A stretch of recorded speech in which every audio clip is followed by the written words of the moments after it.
So the 2024 NBA season is finally around the corner, and we have to do our annual official season predictions. So if you guys have been a fan for a while or a viewer, you guys know what we do. We'll do our Eastern Conference and Western Conference 1 through 15 predictions. I'll also predict who I think will be in the Eastern and Western Conference Finals, as well as the NBA Finals and how many games. We'll also go through all the awards this year. We have added the Clutch Player of the Year, so I'll give my prediction for that. I'll also throw in some runner-ups and honorable mentions as well. And then lastly, something that I like to do every year, 5 players that I do believe will get traded this season and 5 head coaches that I think could end up getting fired. So if you guys do enjoy these predictions, I would appreciate you dropping a thumbs up. Let me know in the comments what you agree with, disagree with, or maybe just some of your favorite predictions for this NBA season. There is definitely as much talent as there's ever been in the league this year. Like even some of the teams that I predicted as like the 14th or 15th seed in their conferences, I'm still super excited about a couple players on their squad. So without further ado, let's get into it. So we're going to start off with the Eastern Conference, and coming in at number 15, the last seed in the conference, I do have the Detroit Pistons. It is a shame that I do think the Pistons will be the worst team in the East because they got Monty Williams as their new head coach in the offseason.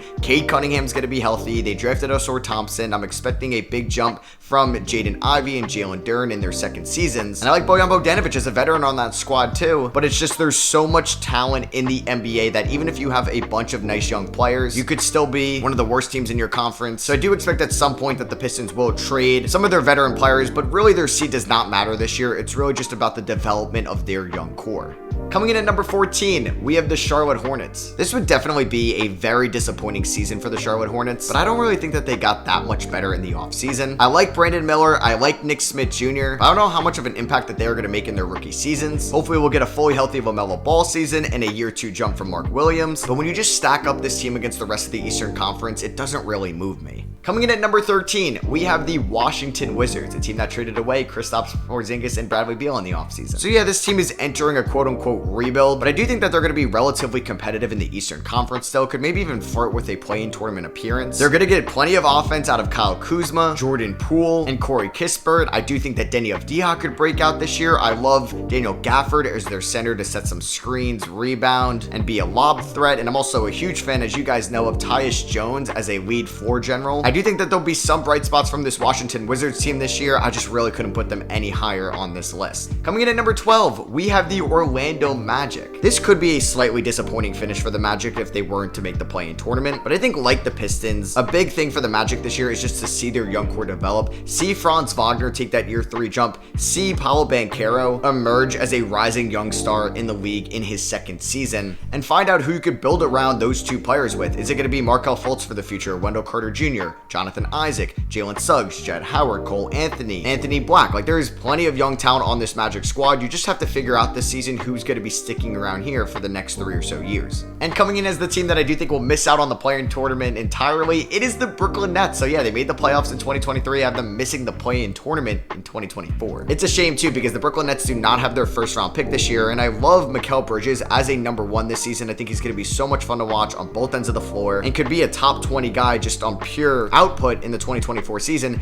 I just don't think that this team is good enough around him to compete with the other teams in the Eastern Conference. But hey, maybe we'll see Ben Simmons revert back to a little bit of the Ben Simmons of old. We'll see what goes on with Nick Claxton. Could he be a potential trade candidate this year with him being a pending free agent this offseason? Is Cam Thomas going to step up again? Is Derek Whitehead or Noah Clowney going to exceed rookie expectations? Because this team has a lot of good role players like Royce O'Neal, Dorian Finney-Smith, but these are like the 3rd and 4th best players on their team overall. So I do think if the Nets want to make the play-in tournament, they need to make a trade.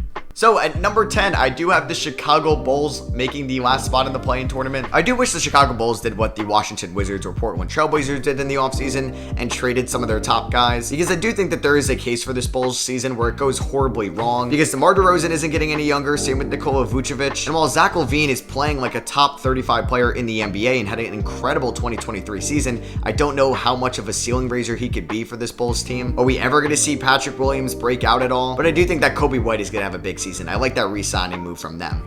Coming in at number 9, we have the Indiana Pacers. So yeah, I'm a little bit lower on the Indiana Pacers than some other people are, but I do think we're going to see Tyrese Haliburton take that next step to being potentially a top 25, top 20 guy in the NBA. I don't think that Jarris Walker is going to have the most incredible rookie season. I also don't think that Obi Toppin is going to have like a most improved caliber season than some people think he will. But I'm very excited about Haliburton and Miles Turner as their rim protector, and they acquired Bruce Brown in the offseason. We'll see if Benedict Mathurin can break out in year 2. And yeah, we'll also see if Buddy Hield gets traded as well, because that was flown around because they aren't going to get a contract extension done. And Buddy Hield leaving the Pacers would be a massive loss for them. Coming in at number 8, I do have the Toronto Raptors. So yeah, I do think that this is going to be the range of where the Raptors are going to finish. They did lose Fred VanVleet in the offseason, and they replaced him with Dennis Schroeder. So definitely a downgrade there, but I think a big thing for the Raptors this season is seeing a linear development in Scottie Barnes' game as their franchise player. I do think that they should definitely experiment with him at the point guard position to see how he can improve as a playmaker. But OG Anunoby and Pascal Siakam will be free agents in 2024. So there is a case this season for the Toronto Raptors that if they are hovering around the play-in tournament, they may just be a complete seller at the deadline, and they could end up as a bottom 3 seed in the East, and I could be completely wrong about this prediction. As my 7th seed, so the team to make it, I guess, the first leg out of the play-in tournament, are the Miami Heat. Now, I know the Miami Heat are going to be somehow in the NBA Finals or the Eastern Conference Finals again this season, but in my opinion, they got worse in this offseason. They lost key contributors like Gabe Vincent to the Lakers and Max Strus to the Cavs. Victor Oladipo also left as well to the OKC Thunder, and I'm not going to bet against Jimmy Butler and Eric Spoelstra and Bam Adebayo, but I do think the Heat could have a pretty average regular season, but we know they'll turn it up when it comes playoff time. Coming in at my 6th seed, I do have the Atlanta Hawks. Man, this Hawks team is pretty good. They have a lot of talent. You got Trae Young and DeJounte Murray in their backcourt. They have a plethora of forwards, even though they did trade away John Collins in the offseason. They're all pretty young as well. You got Sadiq Bey, DeAndre Hunter, Jalen Johnson, AJ Griffin, who I loved last year in his rookie season. They also have veteran Bogdan Bogdanovic. They have 2 good centers in Clint Capella and Onyeka Okongwu. Not even mentioned their 15th overall pick in Kobe Buffkin, who I absolutely loved out of Michigan. So yeah, I think that this Hawks team could be pretty competitive throughout the regular season, and I do think that they will make the playoffs this year. Coming in as my 5th seed, I do have the Philadelphia 76ers. Now, at the moment I'm recording this, James Harden looks like he's going to start the season for Philadelphia and actually play for them and not hold out. And I also do believe that Tyrese Maxey is going to break out this season and being one of the top young guys in the NBA. But what scares me about the Sixers squad is definitely their depth. They did bring back B-Ball Paul, and they do have PJ Tucker, who's getting up there in age. Trading for DeAnthony Melton last offseason was a great addition, but I do wonder how this team is going to be if there's some injuries to the top end guys, and that could affect their regular season standing. So coming in at my 4th seed, I do have the New York Knicks. The Knicks were the 5th seed last year, and they beat the Cavs in round 1 of the playoffs, and they got better in this offseason in my opinion. They did trade away Obi Toppin, but they did add Dante DiVincenzo with their mid-level exception, and I just love how much depth the Knicks have when it comes to their guards and forwards, because you have your franchise player in Jalen Brunson at your point guard position, but over there on the perimeter, you have RJ Barrett, Emmanuel Quickley, Quentin Grimes, Josh Hart, Dante DiVincenzo, as well as Miles McBride, who's an incredibly underrated defender, and I haven't even mentioned Julius Randle, who was on All-NBA 3rd team last year, and Mitchell Robinson. And the Knicks will play hard throughout the regular season under Tom Thibodeau as their head coach. I don't think that this Knicks team is going to win a championship in 2024, but I do think that they can finish as the 4th seed in the East. So coming in at my number 3 seed, I do have the Cleveland Cavaliers. We'll definitely need to see them make some adjustments if they want to go further in the playoffs in 2024, but throughout the regular season, I think that they're going to be a really good team. They have one of the better guards in the NBA in general in Donovan Mitchell. They have one of the best rising young defenders in the NBA in Evan Mobley. Darius Garland was a phenomenal point guard last year, especially with his efficiency, and Jared Allen is always a consistent option at the 5. I also loved who they added this offseason in Georges Niang and Max Strus. They also still kept Karis LeVert, and they still have Isaac Okoro. This Cavs team is definitely deeper this year, and I think they could finish as a top 3 seed in the East. So coming into my 2 seed, I do have the Milwaukee Bucks. I do think that there's a better chance that the Cavs kind of leapfrog the Bucks for the 2 seed than the Bucks take that 1 seed, because Damian Lillard is getting older, and same with Chris Middleton and Brook Lopez, so we could see a little bit of load management throughout the team this year. And they don't need to play incredibly hard throughout the regular season. They really just need a top 3 seed and then really turn it up a notch in the playoffs, because I don't know if anybody is beating this duo of Damian Lillard and Giannis Antetokounmpo. So if you did process of elimination, you know that the Boston Celtics are my 1 seed in the Eastern Conference. This team, just 1 through 5, is incredible. You got Drew Holiday, one of the league's best perimeter defenders, at the 1. You got potentially Derek White, who's one of the league's best also defenders at the guard position, at the 2. You have Jaylen Brown, Supermax Jaylen Brown, and Jason Tatum at the forward positions, and then Kristaps Porzingis, who's 7'3" and can be a knockdown 3-point shooter at the 5. This Celtics team is going to be incredible this season.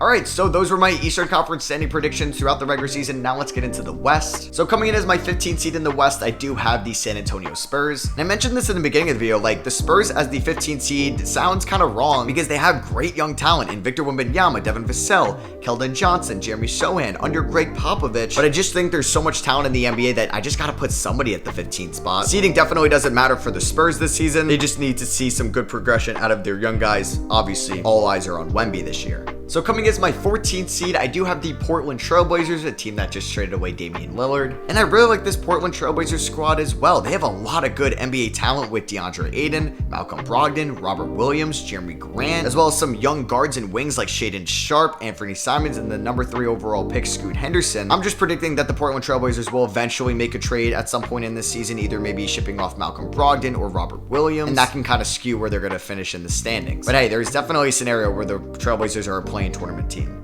So at the 13th spot, I do have the Houston Rockets. I think like the Detroit Pistons and the San Antonio Spurs, seeding once again doesn't matter too much for the Houston Rockets. And I say too much just because they don't own their pick if it's outside the top 4. Then it goes to the OKC Thunder. That dates all the way back to the Chris Paul, Russell Westbrook trade. But it's really all about the development of Alperen Şengün, Jabari Smith Jr., and Jalen Green under Ime Udoka. They did add a lot throughout free agency with Fred VanVleet, Dillon Brooks, Jock Longdale, and the 4th overall pick as well as Amen Thompson, and a steal in the mid part of the first round in Cam Whitmore. I do think there's some notable variance where the Rockets could finish up. Like they could exceed expectations and really take a next step this year, but I think that's more likely to come in 2025 than in 2024. So my projected 12th spot are the Utah Jazz, which would kind of be a little bit disappointing based on the season they had last year. They added John Collins, Keontae George, a top 10 pick Taylor Hendricks in the offseason. They brought back Jordan Clarkson, and you expect the players they got back for Rudy Gobert and Donovan Mitchell to take another step next year in Walker Kessler, Lauri Markkanen, and Colin Sexton. The West is just so competitive though, so it was really hard for me to place them any higher. And this is definitely my hot take of the video. I could look like an absolute fool when I react to this video at the end of the season. I do have the OKC Thunder missing the play-in tournament as my 11th seed. It really all stems to the Western Conference just being that good, and I think they could be around a 500 team and still finish as the 11th seed. This Thunder team is good, man, though, so it really hurt me, and I'm really dying on this hill that they're not going to be a play-in tournament spot. I just think that they don't have a lot of depth in the front court, and they really do need Shai Gilgeous-Alexander to play majority of the season for me to think that they're going to hit their win total of 44.5 projected wins. So as my 10th seed, I do have the New Orleans Pelicans, which is also kind of funny because they have Zion Williamson, and who knows if he's going to play even more than 40 games this season. But I do like this Pelicans roster fully healthy a little bit more than I do of the Thunder roster, even though I think they have the lesser of the two in the head coach department. But I was in love with Brandon Ingram's finish to last year's season as a playmaker. They're getting Zion Williamson back. They still have good veterans like Jonas Valanciunas and CJ McCollum. I love the addition of Jordan Hawkins in the lottery. He's going to help them right away. We'll see if Dyson Daniels could take another step as well, but it is a shame that Trey Murphy might miss the start of the regular season for a little bit of time because he's one of the league's best young shooters. So coming in at my 9th seed, I have them missing the playoffs. I think they were just too lucky last year when it came to injuries, and they didn't improve their roster too much this offseason, while the rest of the Western Conference did. That are the Sacramento Kings. So yeah, hot take by me once again. I don't have the Sacramento Kings making the playoffs, but I do have them as the 9th seed in the play-in tournament. I think I need to see another season from Domantas Sabonis there in Sacramento if I think he could be the number 2 on a really good team for them. And like I said, they didn't really add too much this offseason, didn't really use that cap space outside of extending Sabonis and Harrison Barnes and bringing in Chris Duarte and Sasha Vezenkov. But who knows, maybe this team stays fully healthy again, and Kevin Huerter and Malik Monk are just some of the better three-point shooters once again, and this Kings team is a 3 seed once again. So coming in at the 8th seeded spot, I do have the Minnesota Timberwolves. This team I think definitely has some variance as well because they have a lot of talent in the front court with Karl-Anthony Towns and Rudy Gobert. It did not work out at all in the 2023 season, but I think with an offseason together, it could definitely work in 2024. We all expect Anthony Edwards to take a next step to being the true number 1 on this team and leading the Timberwolves to the playoffs once again. We saw Jaden McDaniels break out on the defensive end of the floor last year. They'll have a veteran point guard in Mike Conley throughout the regular season, and I do think that this team is in well positioned to make a trade as well. Coming in at the number 7 spot, the talent really doesn't show that they're a 7th seed, but you know, they're just getting up there in age. I do have the LA Clippers.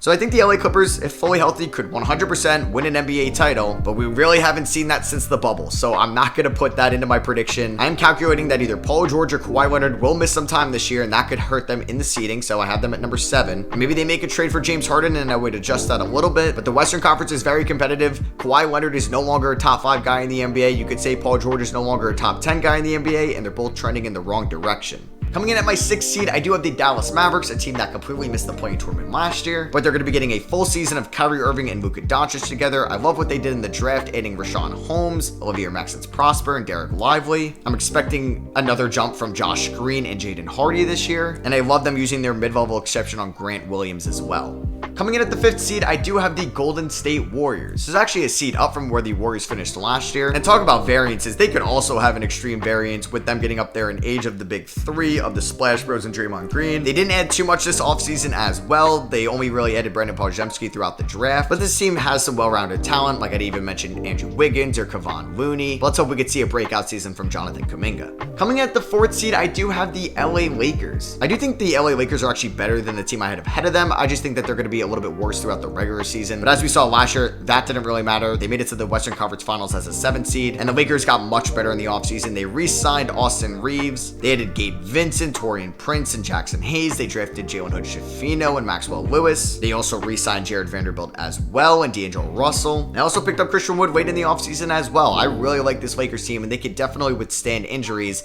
if AD or LeBron goes down.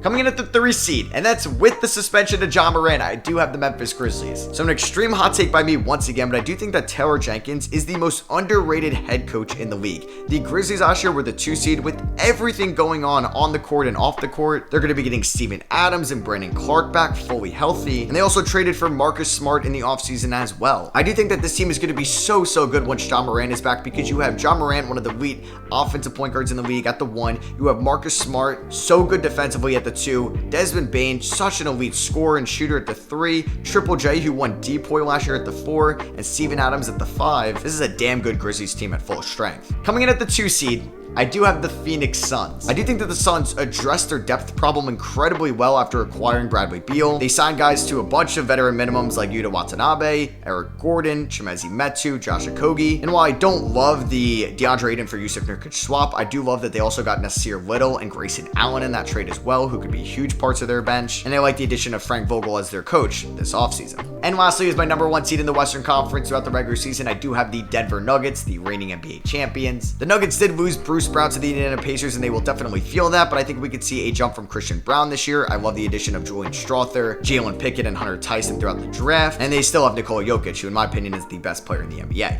Alright, so now that you know my standing predictions, here's who I have in the Eastern Conference Finals. I have the Boston Celtics, who are the 1 seed, going up against the Milwaukee Bucks, who are the 2 seed, and I do have the Celtics over the Bucks in 7. And over in the West, I do have the Denver Nuggets as my 1 seed, going up against the Phoenix Suns as the 2 seed, and I have the Nuggets over the Suns in 6. And finally, for my NBA Finals prediction, I do have the Boston Celtics over the Denver Nuggets in 7, with Jason Tatum being your Finals MVP. So now let's go into my award predictions. For my MVP pick, I do have Nikola Jokic. I do think that the Denver Nuggets are going to be the 1 seed in the Western Conference this year. They're already riding the high from the NBA championship last year, and we all know that Nikola Jokic is the top guy in the NBA at the moment. If you don't have him number 1, you definitely have him number 2. And the stat lines he puts up are absolutely incredible, and I do think that he's going to win his 3rd MVP in 4 years this year. And I do have Jason Tatum as a runner-up as well. Alright, so for my Rookie of the Year pick, I'm going to go a little bit different, be a little edgy here. I'm going to go Scoot Henderson, who was the 3rd overall pick in the draft. I do think now that the Portland Trailblazers traded away Damian Lillard, Scoot Henderson is going to get such a heavy workload in his rookie season, and he's also surrounded by great shooters, defenders, and rim rollers that could really help his development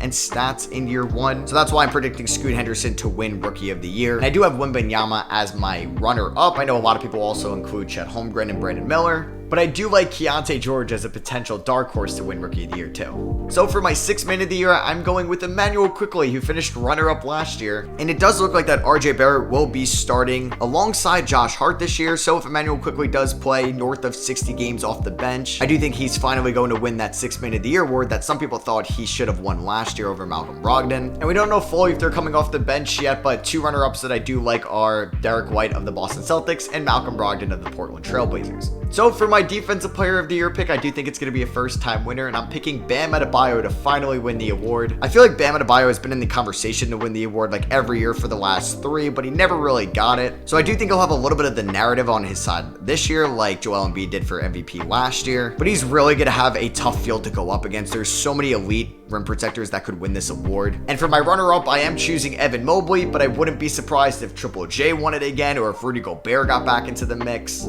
For my most improved pick, I am going with Tyrese Maxey of the Philadelphia 76ers. I was kind of hoping that James Harden was going to be traded, because then I really would have loved this Maxey pick even more. He's going to be going into his 4th year in the NBA, which I think is a little bit of a breath of fresh air from a 3rd-year guy winning it. And Maxey's just been getting better and better each year in his NBA career so far. So I thought if he was like the official number 2, 2, his numbers would have exploded this year, but I think even with James Harden still there, he's going to average career high in points and usage and maybe career high in efficiencies as well. He went from 8 points to 17.5 in year 1 to year 2. He went from 17.5 to 20 in year 2 to year 3. I think there's a chance that Maxey could average north of 24 points per game this year. And there's a bunch of guys that I like could also be in the most improved conversation as well. One notably being Franz Wagner of the Orlando Magic. I think he's going to have a massive year 3. But I do like Maxey getting the award because he was the 21st overall pick in the 2020 draft. A lot of the guys in the conversation will be former top 10 picks, so you knew they were supposed to progress at an elite level.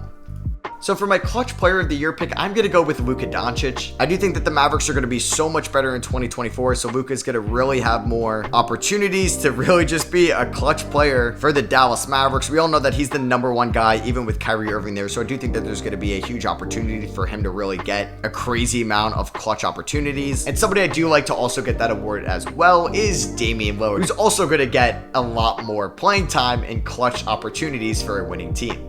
And lastly, for my coach of the year pick, I'm going to go with Taylor Jenkins. I did mention him in the beginning of the video that I think he's the most underrated coach in the NBA. I do think that the Grizzlies are going to finish as a top 3 seed at number 3 in the Western Conference, and that's with the 25-game suspension to Ja Morant, so that's going to definitely help out into his narrative. He's never won the award, so I do think he'll finally get it this year. And runner-up, I'm going to go JB Bickerstaff of the Cleveland Cavaliers because I do think that they're also going to be an elite team in the regular season. So lastly, this is going to be pretty fun. I'm going to predict 5 guys that I think will get traded this year. First one being Cole Anthony of the Orlando Magic. I do think that that Magic backcourt is very crowded. Like I mentioned all the young guys before with Fultz, Anthony Black, Jed Howard, like the last 2 who they took in the first round this year. They took Jalen Suggs in the 2021 draft in the top 10. They do have veteran defensive guard in Gary Harris as well. So I think Cole Anthony could be the odd man out, and a team that is contending may look for some scoring off the bench and could trade for Cole. Next up, I do have Nick Claxton. I also mentioned him in the beginning of the video that I think like if the Nets are not going to make the playoffs and if they don't want to pay him $25 million in the offseason, his value could be at like an all-time high, and they could look to offload him at some point if a team is looking to get some rim protection for their playoff run. At number 3, I do have Jordan Clarkson of the Utah Jazz. If you watch the video, you know I didn't predict the Utah Jazz to make the playoffs, and the team that is looking for some wing scoring to come off the bench for their playoff or championship run could look to Utah, and I don't think it would cost anything too much or even a first-round pick to get Jordan Clarkson. So the second and last guy I do have is DeMar DeRozan, a very big name. He's a free agent at the end of the season. I don't think the Chicago Bulls are going to make the playoffs, and I think they're going to be very inconsistent throughout the regular season. So I could see DeMar getting traded this year. And lastly, I'm going with Pascal Siakam. You could also say OG Anunoby as well, but if the Raptors are disappointing this year and if there's injuries, a team could look to combine some salary to go after Pascal Siakam, especially if the Raptors aren't going to re-sign Siakam. You might as well trade him for something at the deadline. And then here are 5 coaches that I think could get fired this year. It's tough. I was also going to have Chauncey Billups here, but since they traded away Damian Lillard, I don't think they're going to fire him. So first off, I'm going with Joe Mazzulla of the Boston Celtics. If they have any finish outside of the conference finals, he's 100% getting fired. People thought he was getting fired last year, and they basically were 1 game away from making it to the NBA Finals. Next up, I do have Billy Donovan, mentioned a couple times in this video. If the Bulls do have a disappointing season, I think they could look to go in a new direction as they could possibly be starting a rebuild. Next up, I do have Willie Green of the New Orleans Pelicans. If they don't make the playoffs, I think Willie Green's time will be up in New Orleans since they haven't really accomplished a lot with him there, because just a few years ago, they had one of the brightest young cores in the NBA, and I can't put the blame on him for Zion being hurt for most of those years, but they've definitely had some disappointing finishes. At number 2, I do have Jacque Vaughn of the Brooklyn Nets, a team that could also look to go in a different direction as well if they are entering some type of rebuild at the end of the season. And lastly, I do have Steve Clifford of the Charlotte Hornets. I predicted them to finish as the 14th seed. He's not been a good coach in the NBA with Charlotte and Orlando, so they should probably move in a different direction. So yeah, those are my official 2024 season predictions. I made so many different predictions in this video, so I'm probably bound to be right on some and wrong on the others. So if you guys did enjoy, I would appreciate you dropping a thumbs up. Like I said in the beginning of the video, if you agreed with anything or disagreed with anything, let me know in the comments below. And when the season is done in June, we will be reacting to this video that I made on October 11th. So yeah, thank you all for watching. I love you guys, and I'll catch you all on the next one. Peace.